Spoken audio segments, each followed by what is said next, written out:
This channel does not promote any violent, harmful, or illegal activities. All content provided by this channel is meant for an educational purpose only. প্রথম দেখায় যে কারো মনে হতে পারে কলম, কিন্তু না, দেখতে কলমের মতো হলেও এটি আগ্নেয়াস্ত্র। ঠিকই শুনেছেন, এটি পেনগান। 5টি টুকরার সমন্বয়ে পাকিস্তানের তৈরি পেনগান এখন দেশের অপরাধ জগতের নতুন সংযোজন। সহজে বহন ও গোপনে রাখার সুবিধায় এটি অপরাধীদের কাছে জনপ্রিয় হয়ে উঠছে, যা আইনশৃঙ্খলা রক্ষাকারী বাহিনীর মধ্যে উদ্বেগ বাড়িয়েছে।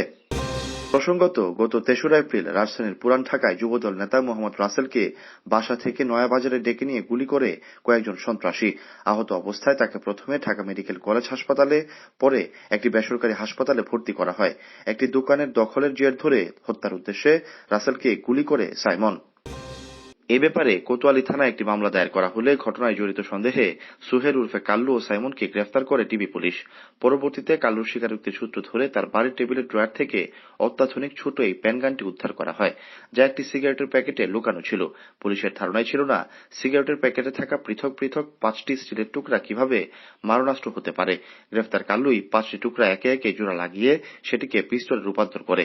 তার দাবি অস্ত্রটি 80,000 টাকায় কেনা হয়েছিল।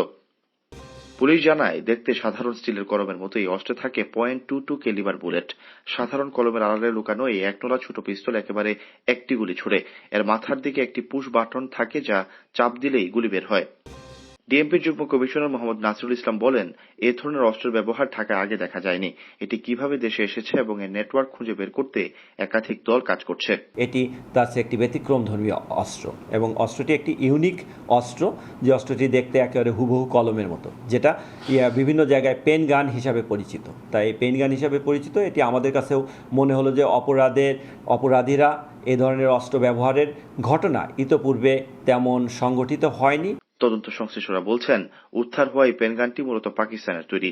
পাকিস্তান থেকে ভারত হয়ে চোরাই পথে বাংলাদেশে এসেছে। বিশেষ করে দক্ষিণ পশ্চিমাঞ্চলের চরমপন্থী গোষ্ঠীগুলো এই অস্ত্র ব্যবহার করছে বলে জানা গেছে।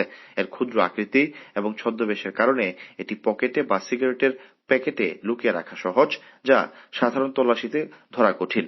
হাই প্রোফাইল গোয়েন্দাদের ব্যবহার করা এই পেনগান কিভাবে ঢাকার সন্ত্রাসীদের কাছে পৌঁছালো তা নিয়ে আইনশৃঙ্খলা বাহিনীর মধ্যে তোলপাড় শুরু হয়েছে। Syed Sakib, BNN news 24। আমার সোনার বাংলা, আমি তোমায় ভালোবাসি।